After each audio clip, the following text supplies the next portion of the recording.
tardes. A nombre de nuestra organización Gestión Empresarial y Académica, la Fundación Trujillo para el Desarrollo Académico y Social y la Escuela de Posgrado de la Universidad Nacional de Trujillo, os dan a todos y cada uno de ustedes nuestra más cordial bienvenida.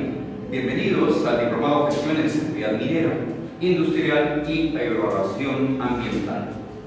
En esta oportunidad vamos a tocar una ponencia, un tema muy importante, un tema de mucha importancia para la gestión empresarial: legislación en seguridad minera.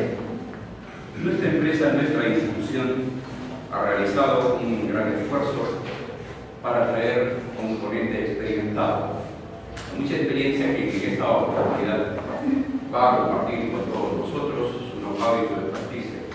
Se trata del doctor Luis Enrique Torres Cordero, que es un especialista en seguridad y salud ocupacional. Muy bien. Dentro de su amplia experiencia, maneja 30 años de experiencia en la gestión de sistemas de seguridad integral, diagnóstico de riesgos, seguridad y salud ocupacional, prevención de riesgos naturales, seguridad de proyectos y construcciones y seguridad patrimonial. Y también en forma simultánea, por más de 20 años de experiencia en la implementación y auditorías internas, externas y de certificación de sistemas de gestión de la calidad, inocuidad, ambiente, seguridad y salud ocupacional y prevención de pérdidas, que ha trabajado en una importante empresa nacional, clase mundial, Coca-Cola International Company. Perfecto. También en forma simultánea, con 10 años de experiencia en asesorías e interpretación de normas legales relacionadas con la seguridad, salud en el trabajo, el ambiente y derecho administrativo, entre otros, para la implementación y mejora de los sistemas de gestiones empresariales de los clientes. Y también simultáneamente, y por 10 años de experiencia, como consultor independiente prestando asesoría en materia de seguridad y salud ocupacional, seguridad patrimonial, gestión y protección ambiental, entre otros, para la implementación y mejora de los sistemas de gestiones empresariales a diferentes personas naturales y jurídicas. Tiene una amplia gama profesional y expertise. Lidera el director del Centro de Estudios de Derecho, Asuntos Ambientales y Laborales. También ha prestado importantísimos servicios en la extraordinaria empresa agroindustrial Campo Sol S.A., Casa Grande Sociedad Anónima Abierta, Cartavio Sociedad Anónima Abierta, la Corporación JR Libre Sociedad Anónima, Coca-Cola e Inca-Cola. Y todas y cada una de estas empresas se ha desarrollado en el tema de su competencia, lo que es la seguridad y salud ocupacional. Es un ingeniero con una amplia experiencia, con estudios en la Universidad Garcilaso de la Vega y también la Universidad Agraria La Molina. Y en esta oportunidad, como les manifesté, hemos realizado un gran esfuerzo para contar con un ponente de alta calidad. Por favor, lo recibimos con un fuerte aplauso.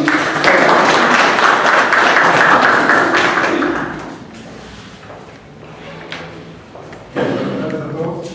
Para mí es un gran honor estar aquí para poder brindarles información relacionada con los temas que ya ha mencionado el ingeniero: seguridad y salud ocupacional, especialmente en el campo del derecho.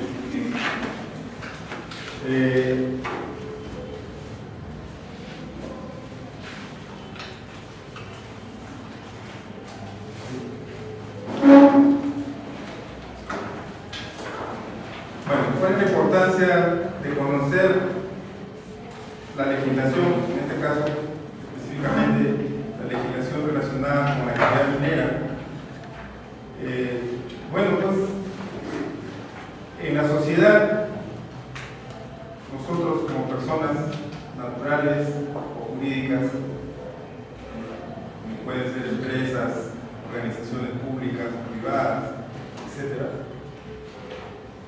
desarrollamos una serie de relaciones o interrelaciones que hacen que interactuemos de manera cotidiana en nuestra vida personal o nuestra vida profesional. Y por consiguiente, es necesario, para evitar conflictos, es necesario que exista un instrumento que permita que todos, con diferentes caracteres, con diferentes personalidades, podamos desarrollar nuestras actividades de manera tal de que esos conflictos no se produzcan. Y si se producen, de todas maneras podamos recurrir a los instrumentos, a este instrumento, estamos hablando de la ley, que nos permite establecer el marco en el cual la sociedad se debe desarrollar. Es decir, la ley permite al Estado, al gobierno, poder establecer las reglas sobre las cuales nosotros en nuestra vida cotidiana, profesional, educativa, familiar, etc., vamos a desarrollar nuestra vida en interrelación con personas, con instituciones, con empresas, etc. Y por consiguiente, es ese marco legal el que permite establecer con claridad cuáles son las reglas con las cuales vamos a lograr evitar los conflictos, vivir de manera pacífica, de alguna manera buscar armonía en la vida de todas las personas, y por consiguiente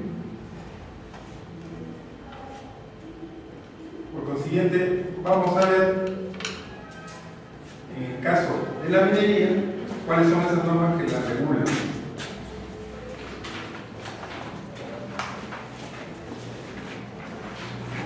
La información, las normas legales relacionadas con la minería, en realidad es muy abundante. Una charla como la de hoy día no es suficiente para poder tocar todos los temas. Sin embargo, vamos a tratar de que los principales lineamientos legales en materia de seguridad minera sean comprendidos por ustedes, de tal forma que su vida profesional la puedan interpretar y aplicar de manera correcta. En el transcurso de la charla podemos interrumpir para poder hacer preguntas. ¿Okay? Si hay alguna cosa que me quiera ser aclarado, alguna cosa que no esté clara, quieren hacer alguna pregunta relacionada con el tema, encantado. Solamente les pido que levanten la mano y me indiquen su nombre y la institución de la cual se proviene, sea institución educativa o sea una institución empresarial, organización gubernamental, cualquiera que sea su origen. Bien, vamos a empezar viendo qué cosa vamos a buscar hoy día.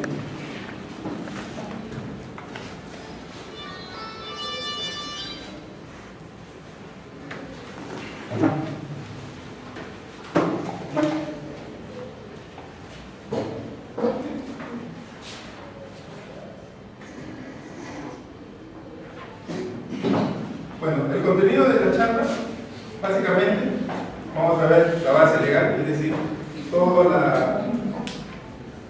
el contenido legal, vale decir, leyes, reglamentos, que aplican en la actividad minera. ¿Cuál es el objetivo de esa legislación y cuál es su alcance? Comentarios sobre la legislación minera en Latinoamérica. Vamos a revisar algunas conclusiones en las que se ha llegado a través de diferentes análisis en la región. La Ley de Seguridad y Salud en el Trabajo, la Ley 29.183 y su reglamento. ¿Quiénes son las autoridades mineras? quién realiza la fiscalización minera, qué tipo de sanciones podemos encontrar en nuestra legislación, los derechos y obligaciones del titular minero, la obligación de la supervisión, derechos y obligaciones de los trabajadores, obligaciones de las empresas contratistas, la política de seguridad y salud ocupacional, el Comité de Seguridad y Salud Ocupacional, el gerente del programa de seguridad y salud ocupacional en la minería, capacitación, reglas sobre capacitación, y finalmente la bibliografía sobre la cual o de la cual hemos obtenido la información que ustedes van a ver.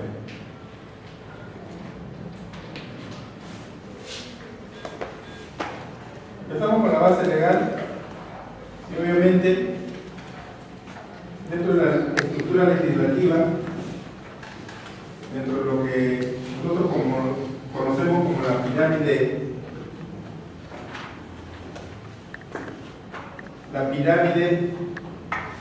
de la documentación legal acá en el Perú, nos dice que la norma que está en el nivel más alto de la pirámide de la Constitución Política del Perú. Sí. ¿Ok? En todo país, la norma principal, la norma fundamental, es la Constitución Política del Estado, ¿no? En este caso, nosotros tenemos la Constitución Política del año 1993, que es la que está vigente, la cual regula todas las actividades en sí, más que la actividad, regula todas las interrelaciones que existen en la sociedad, ¿no?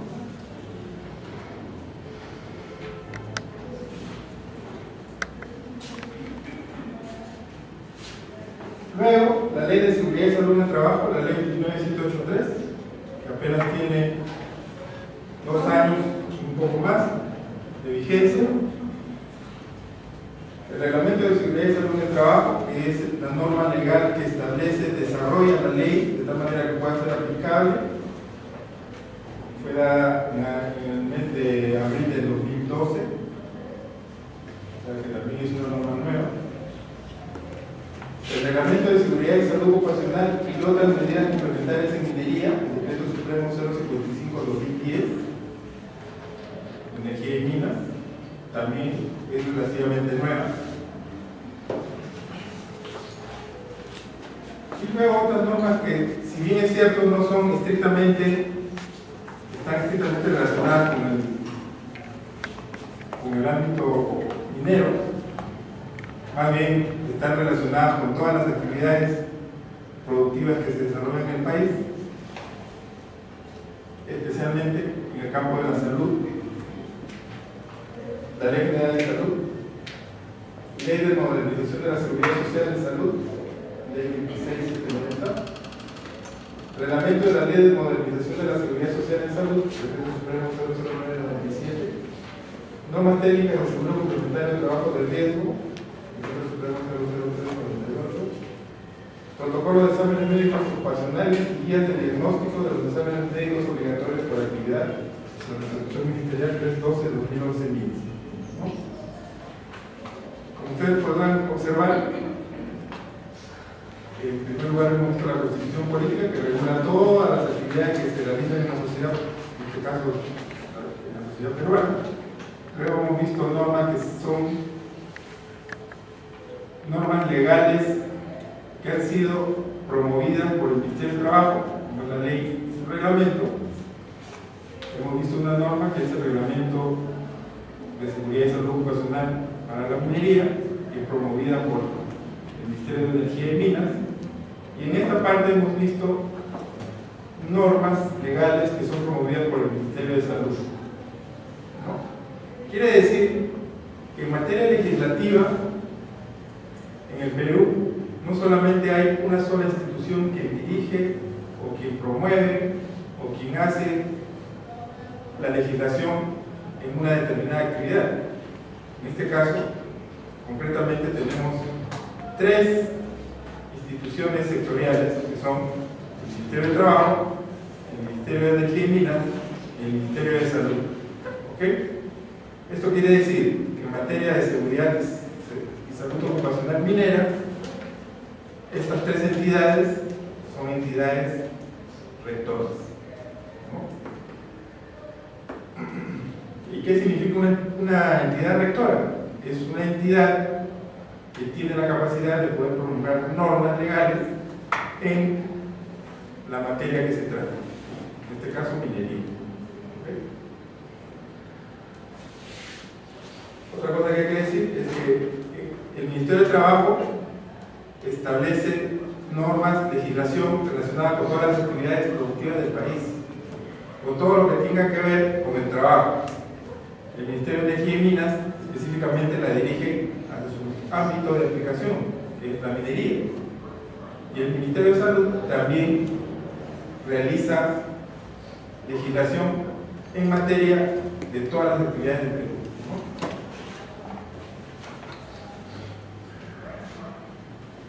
Con relación a la Constitución Política del Perú, en 1993, existen dos artículos que regulan el tema de seguridad y salud. No lo especifica estrictamente como seguridad y salud ocupacional, pero en forma general habla de la salud, habla de la vida y la integridad de las personas, ¿no?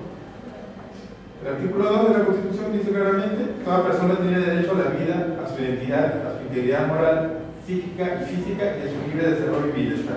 En este caso, de esta oración, lo que debemos rescatar es que toda persona tiene derecho a la vida, que es un tema, un problema de la seguridad y salud ocupacional, la integridad psíquica y física, que también es un tema de la seguridad y salud ocupacional, y por consiguiente,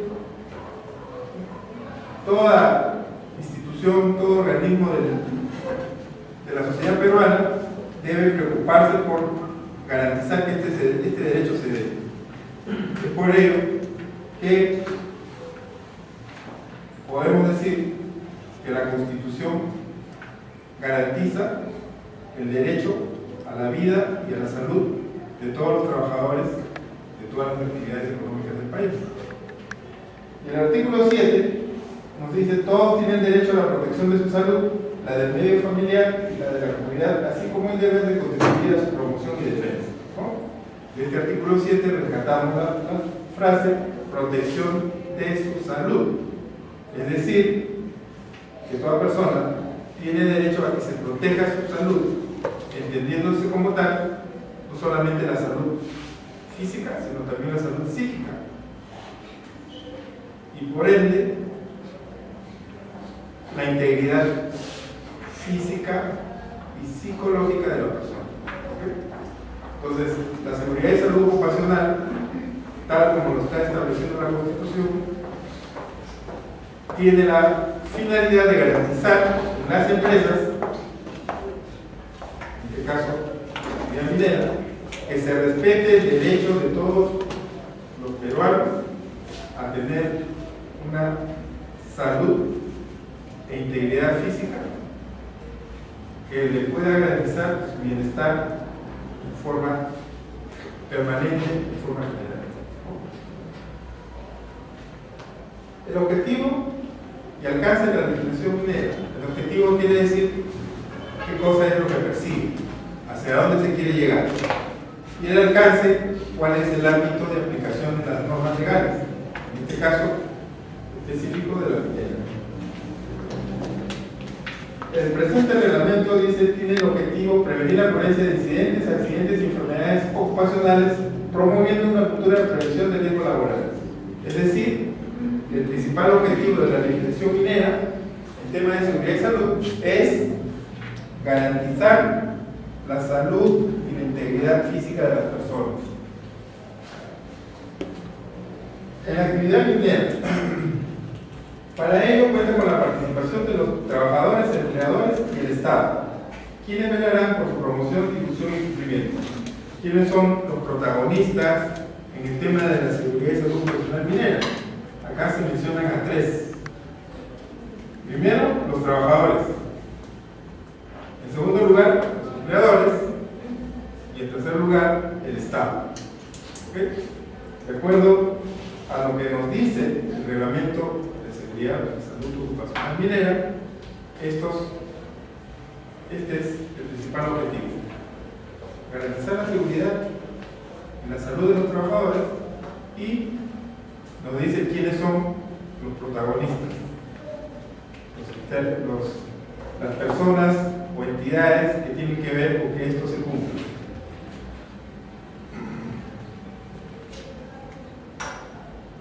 El alcance, es decir, desde dónde hasta dónde abarca la norma.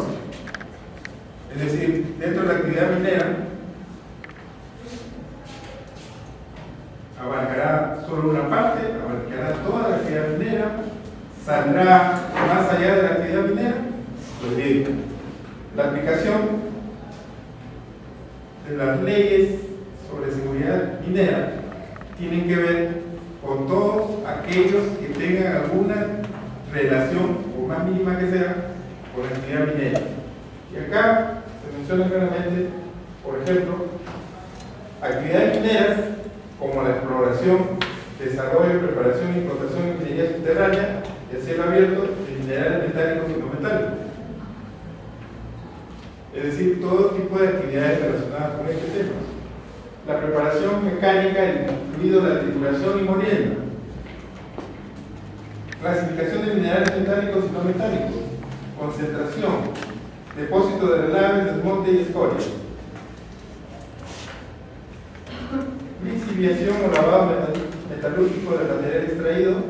Fundición, refinación, labor general, transporte minero, depósito de almacenamiento de concentrados de minerales refinados y minerales no metálicos. Además, los trabajos siguientes conexos a la actividad minera. Todas las actividades que hemos enumerado anteriormente están directamente relacionadas con una entidad, con una organización. En este caso viene a ser la empresa minera. Pero también hay quienes pueden ser una tercera persona dentro de la actividad de una empresa. Generalmente se le conoce como actividad conexa. Pudieran ser otras empresas que realizan construcciones civiles, instalaciones anexas, complementarias, tanques de almacenamiento, tuberías general, generadores, sistemas de transporte, uso de maquinaria, equipo, accesorios, mantenimiento mecánico, eléctrico, comedores, hoteles, campamentos, servicios médicos, vigilancia, construcciones y otro tipo de prestaciones de servicios, ¿no? Entonces, vemos por un lado todas las actividades directamente relacionadas con la actividad minera, y por otro lado todas aquellas actividades que no estando directamente, que no realizan directamente la actividad minera, pero que le brindan algún tipo de servicio. Entonces, hablamos tanto de que el alcance de la ley o las leyes relacionadas con la seguridad minera es tanto para el titular minero, la empresa que realiza la actividad minera, como a todas aquellas empresas o personas que le brindan servicios. ¿Ok? Entonces, la legislación abarca no solamente al que se dedica a hacer la minería, sino a todos aquellos que le brindan algún tipo de servicio o tienen algún tipo de relación con ese titular, ¿no?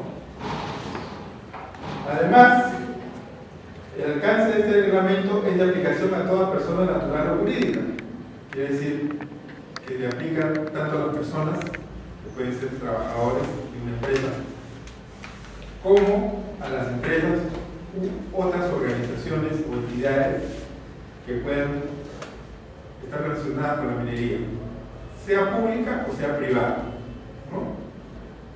Cuando hablamos de pública, obviamente nos estamos refiriendo a toda institución del Estado, los ministerios, por ejemplo, ¿no? Organismos de supervisión, como SINERNIC, por ejemplo, y actividad privada, pues cualquier persona natural o jurídica que realice actividades mineras y actividades conexas. También nos dice como alcance en relación a la legislación, el ámbito de aplicación de la legislación, que la reglamentación sobre seguridad minera contiene normas mínimas. Lo dice, el presente reglamento establece las normas mínimas para la prevención de los riesgos laborales. ¿Qué significa normas mínimas? Significa que al cumplir la ley y los reglamentos que estamos analizando, lo que vamos a lograr, aquello que tenemos que cumplir con esta legislación, es cumplir con normas mínimas. Las normas tal vez básicas para que pueda cumplirse el objetivo de la ley. ¿Cuál es el objetivo de la ley? Hemos dicho, prevenir accidentes, prevenir enfermedades, evitar que de alguna manera se vea perjudicada la salud y la integridad física de los trabajadores, ¿verdad? Entonces, la ley solo contempla el mínimo necesario para que esto se cumpla.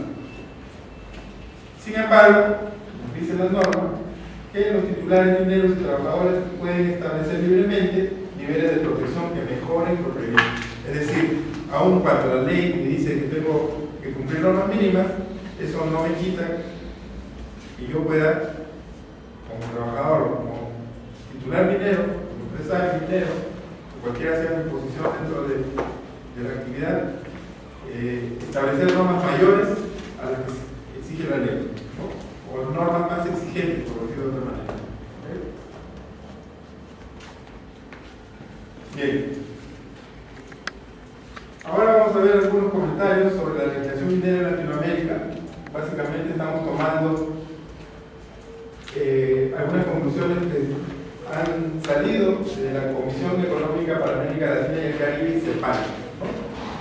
Esta comisión es una organización de carácter internacional para América Latina que analiza los problemas no solamente mineros, sino también otro tipo de problemas de carácter económico, vale decir, todo aquello que tenga relación con la economía de los países, ¿no? Y en este caso, lo que han hecho es analizar el problema de la minería en Latinoamérica. Nos han dejado algunos comentarios que vamos a ver. Primero, ¿cuál es la tendencia legislativa hasta hoy? No estamos hablando solamente del Perú, estamos hablando de Latinoamérica. ¿Okay? La tendencia legislativa hasta hoy es eliminación de la intervención estatal, es decir, tratar, evitar de alguna manera que el Estado esté directamente haciendo o interviniendo en las actividades mineras, ¿no? De por sí, ustedes saben que nosotros vivimos, al menos acá en el Perú, actualmente, una situación de economía libre, ¿no? O la economía de libre mercado, ¿ok? En el cual, en una economía de ese tipo, lo que se busca es que sea la propia actividad privada la que origine y desarrolle la actividad para la cual se ha creado. Es decir, en este caso hablamos de la minería. Lo que se busca es que el Estado no intervenga en el mercado minero y que sea el propio mercado quien regule sus propias actividades, ¿no? A diferencia de otros años en los cuales el Estado pues, se expropiaba las empresas mineras y las administraba por su cuenta. Sí, señor. Sí, la pregunta es ¿por qué un poco que se desliga el Estado de la actividad minera? ¿Cuál es la razón fundamental? Bien. Porque hay algunos tipos de servicios que de alguna forma el Estado es más eficiente. Ok. Por favor, para ir conociéndonos, ¿me pueden decir su nombre? Germán. ¿Y su institución?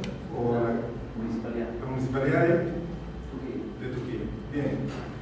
En realidad, lo que estamos viendo cuando hablamos de eliminación de la intervención estatal, lo que nos está diciendo es que evitemos que el Estado intervenga donde el mercado debe actuar de manera independiente. Es decir, por ejemplo, ¿cómo podría actuar el Estado, intervenir el Estado en una empresa minera? Por ejemplo, de repente regulando los precios. Cuando nosotros sabemos que hoy una economía de libre mercado es el mercado que regula los precios. ¿Okay? Cuando se habla de intervención no implica que no exista ninguna relación del Estado con la minería. En este caso no estamos hablando de eso.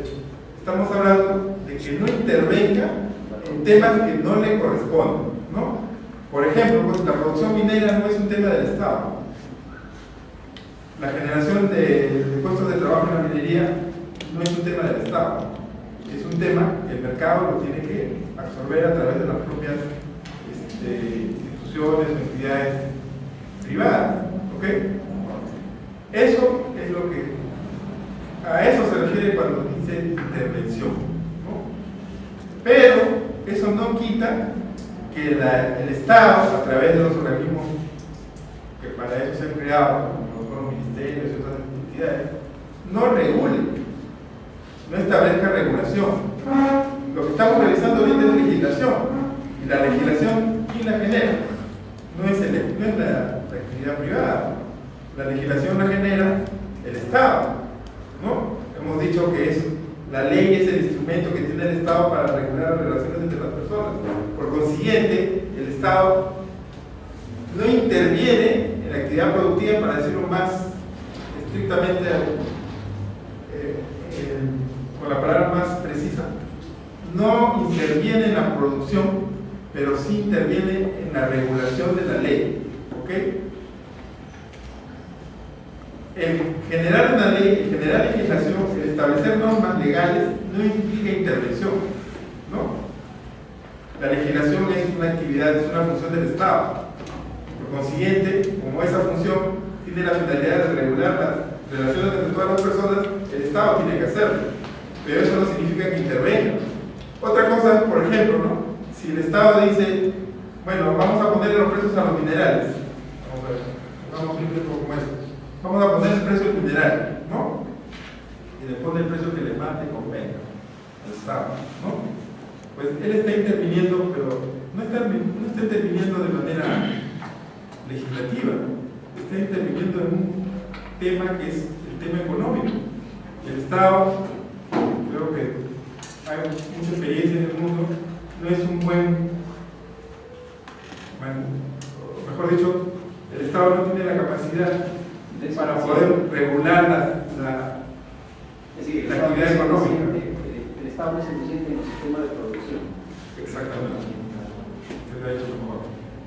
El Estado no es eficiente haciendo producción, ¿no? Pero hay un dilema cuando planteo, por ejemplo, algunas acciones estratégicas de Estado que deben conservarse en manos del Estado en la explotación y la producción. Por ejemplo, el tema energético, es una actividad estratégica por el Estado. Si hubiera un conflicto de estados o conflictos energéticos, sería un recurso muy vulnerable, digamos así, para el Estado, ¿no? Por eso que se mantiene quizás el Perú, por ejemplo. Ok. A ver, gracias. Y últimamente se escuchó que inclusive el gobierno actual quería ampliar sus actividades petroleras. Bien. A ver. Habíamos hablado de la Constitución política, ¿verdad? La Constitución política es la ley de leyes, si ustedes conocen, la que establece cuál es el marco jurídico de un país. El marco jurídico de un país en el cual todas las leyes que se produzcan después de la Constitución deben estar subordinadas a la Constitución, ¿verdad? La Constitución también se conoce como el pacto social del Estado con la sociedad. Y pacto social implica, como su nombre lo dice, que haya un pacto entre todos los actores de la sociedad para que puedan desarrollar su vida en común, ¿no? A través del tiempo, de manera armoniosa, sin conflictos. ¿Ok? En ese sentido, los países tienen la potestad de poder establecer sus propias constituciones, ¿no? Y para poder establecer cuáles son las normas constitucionales que van a regir en un país, no interviene solamente el Estado, ¿no? ¿Quién tiene que desarrollar una constitución? ¿Quién es el que elabora la constitución? Bueno, ustedes todos son ya mayores, supongo que la última constitución del Perú, ¿quién la desarrolló? Como que sí se acuerdan. ¿En qué gobierno fue? De Fujimori, ¿verdad? Ustedes se acuerdan del golpe del 5 de abril, ¿verdad? Ahí se quebró la constitución. El Estado rompió la constitución.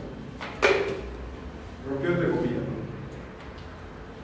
O sea, el Estado desconoció lo que la constitución, mejor dicho, no el Estado, sino el gobierno en ese tiempo de Fujimori, desconoció la constitución y dijo, yo hago aquí lo que me da la gana, ¿no? Y recordarán que todo el Perú aplaudió esa acción. Tuvo todo el respaldo que era posible en ese momento para un gobierno. O sea, nadie se opuso. Muy pocos se pusieron. Lo que se pusieron fueron los políticos que se quedaron sin chamba, ¿verdad? Sin embargo, a nivel internacional se vio que se rompió la constitución.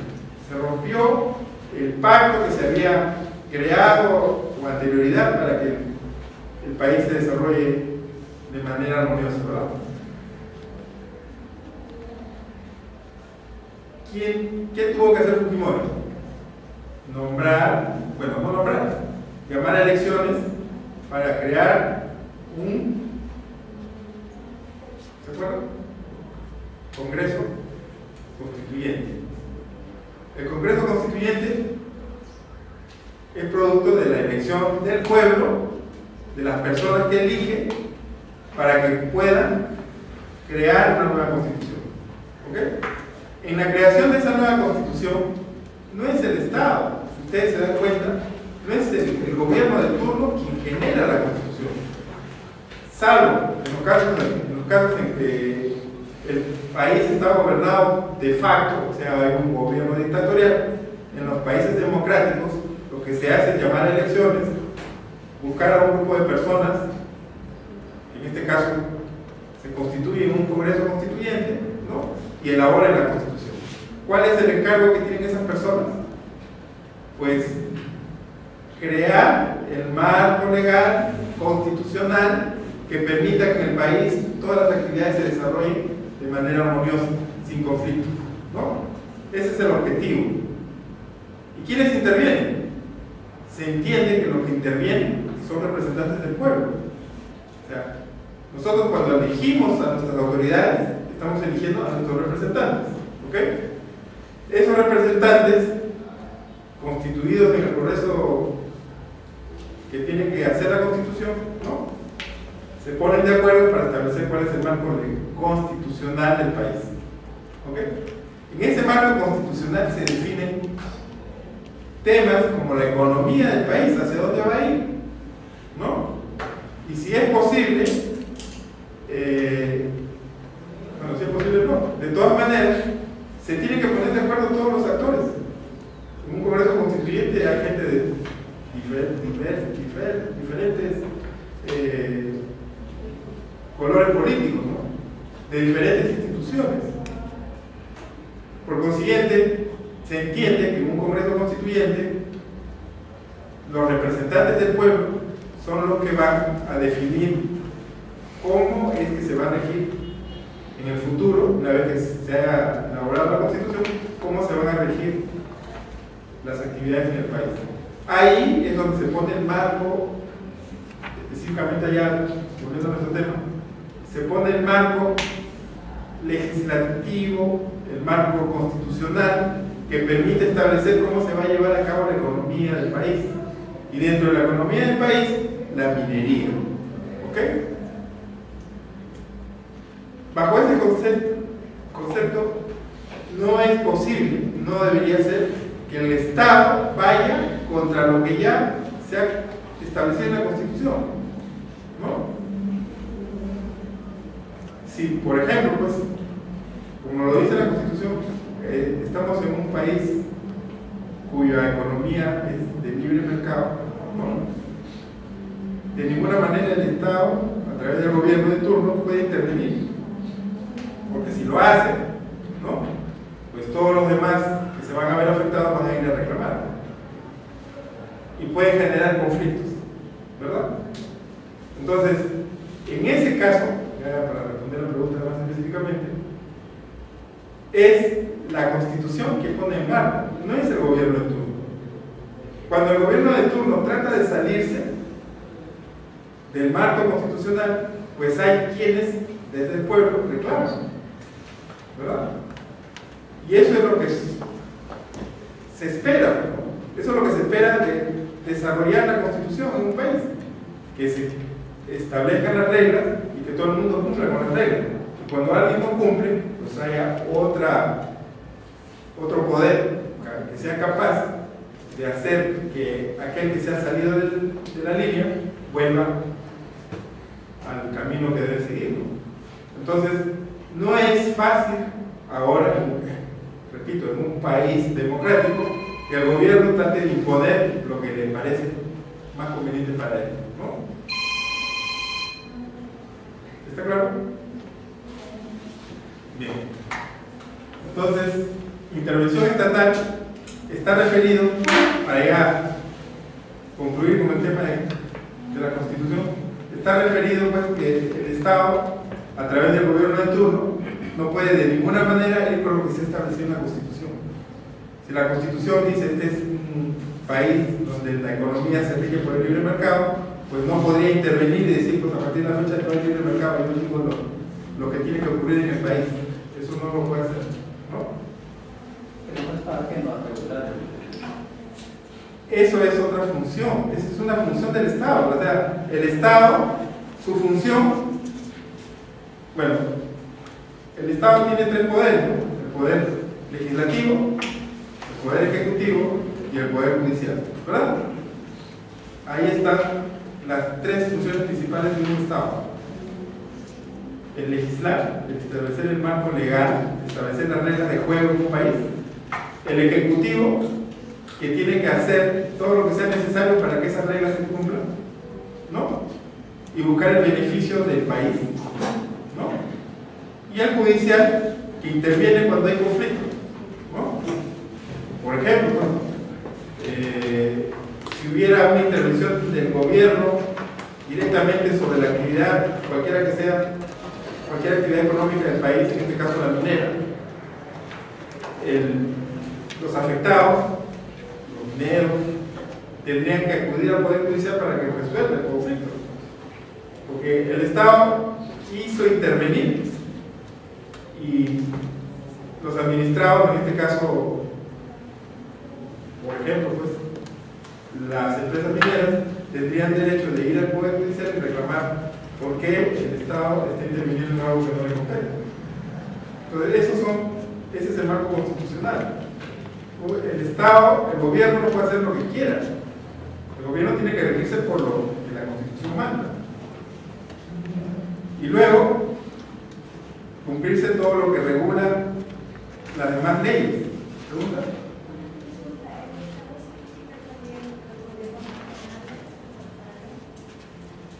Sí, cuando hablamos de Estado, estamos hablando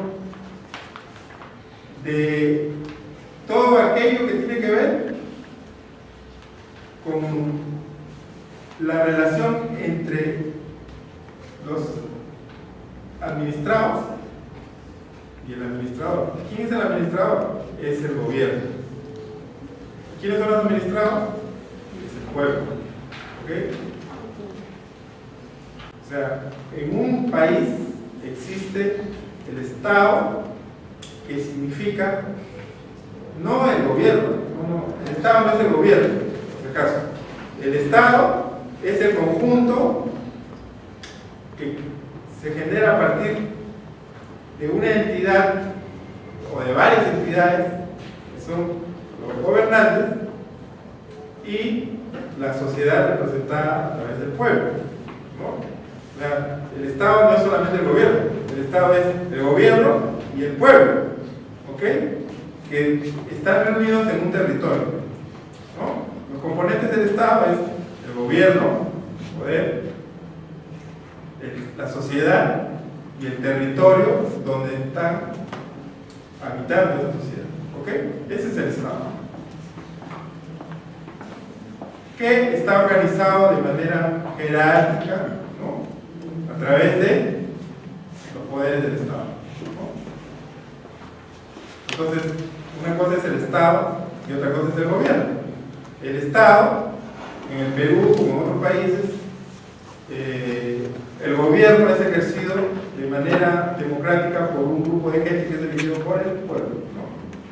El Estado está constituido desde el punto de vista de sus gobernantes por el poder legislativo, el poder ejecutivo y el poder judicial.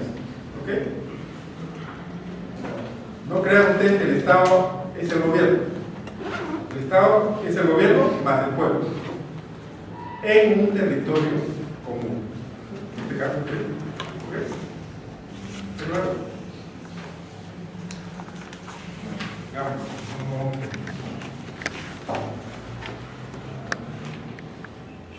Eliminación de trámites, o sea, una de las cosas que, una de las conclusiones a que he llegado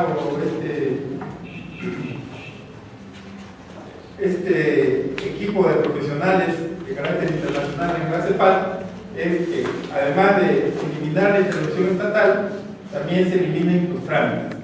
No significa que ya no haya trámites, sino que esos trámites sean lo menos burocráticos posible.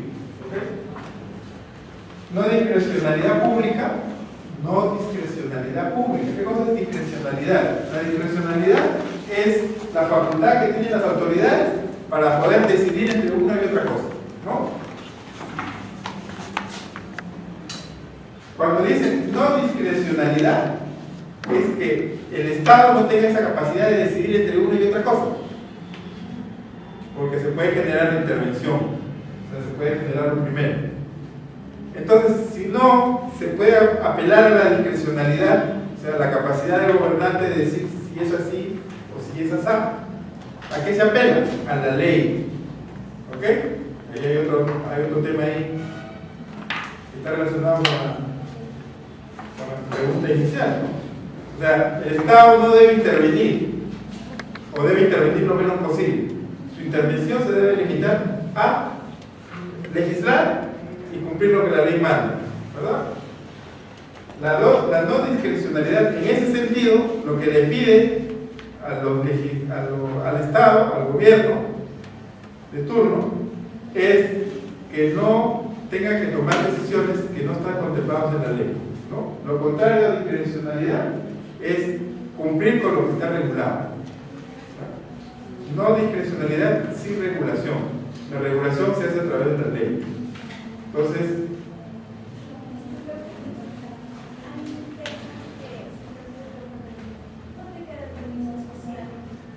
¿dónde queda qué? El permiso social, la licencia social para la licencia social. A ver, no entiendo tu pregunta. ¿Dónde queda la licencia social?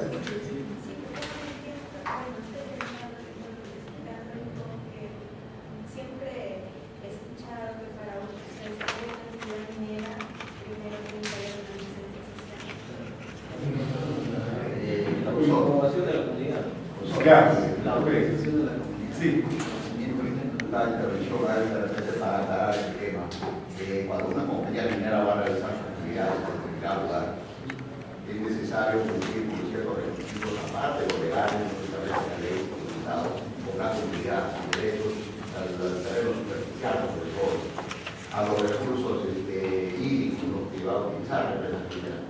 Por decir que hay un lugar X y en ese lugar campesinos utilizan los canales de regadío para sus ríos, pero también necesitaba la compañía minera, entonces llegan a un acuerdo, a un convenio con la comunidad, mediante el cual la comunidad les brinda el servicio de su terreno superficial, el agua, pero a cambio la empresa se compromete a realizar determinados apoyos, obras para la comunidad. Entonces se firma un convenio y eso es lo que se llama la licencia social. Ok. Bien, bueno, para empezar, el tema de la seguridad y salud ocupacional no está muy relacionado con el tema de la licencia social, por eso mi pregunta, mi desconcierto. Eso está más relacionado con el tema ambiental y lo que es responsabilidad social. ¿Ok?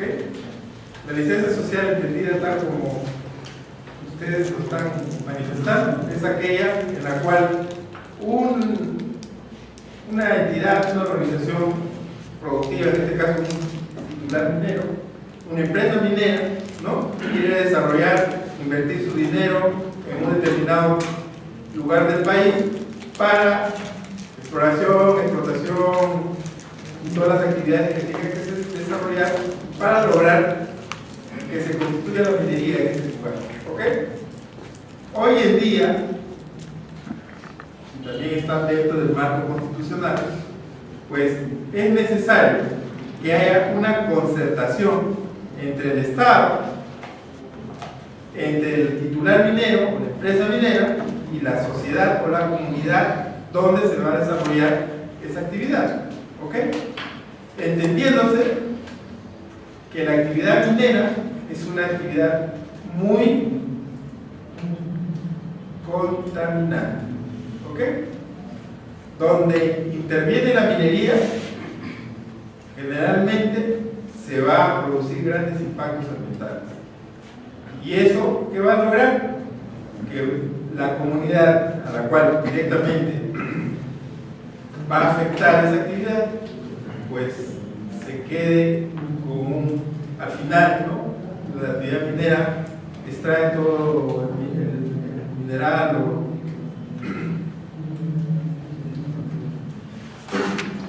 exactamente, extrae toda la riqueza minera que hay en el lugar, termina de explotar, se retira y deja un territorio tal como estamos viendo, lo que seguramente ustedes también ven, en Madre de Dios. ¿Sí? ¿Han visto cómo está quedando el ambiente en Madre de Dios? ¿Verdad?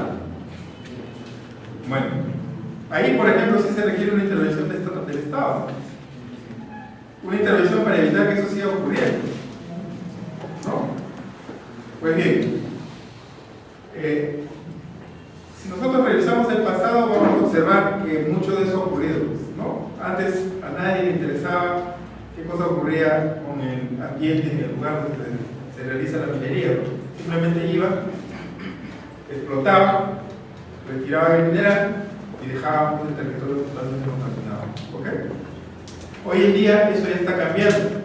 El mundo está cambiando. El Perú, aunque muy lentamente, pero también va en ese sentido.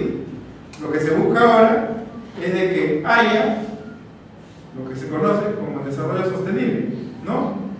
Pues produzcamos, hagamos actividad minera, pero tratemos de evitar que se contamine el ambiente donde se está desarrollando esa actividad minera. Y para eso es que se pide la, ustedes han llamado licencia, ¿no? Es decir, tiene que haber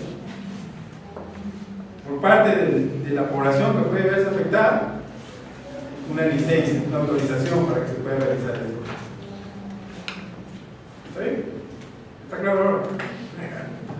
Bueno, no era tema de seguridad, pero para resolver la pregunta. Disculpe, ¿puede repetir el concepto de no discrecionalidad pública como un ejemplo? Más Bien, discrecionalidad es aquella facultad que tiene la autoridad de poder decidir entre A y B. La autoridad dice, ante un problema X, voy a tomar la acción A o la acción B. Discrecionalidad es la facultad de decidir sobre cuál de las dos opciones va a tomar. ¿Ok? Cuando a través de los estudios que venimos comentando se establece que eso perjudica la actividad minera, ¿no? Lo que se está pidiendo es que se haga lo contrario, y lo contrario a la discrecionalidad es apelar a la regulación, apelar a la ley. No es el Estado quien dice voy a tomar A o voy a tomar B.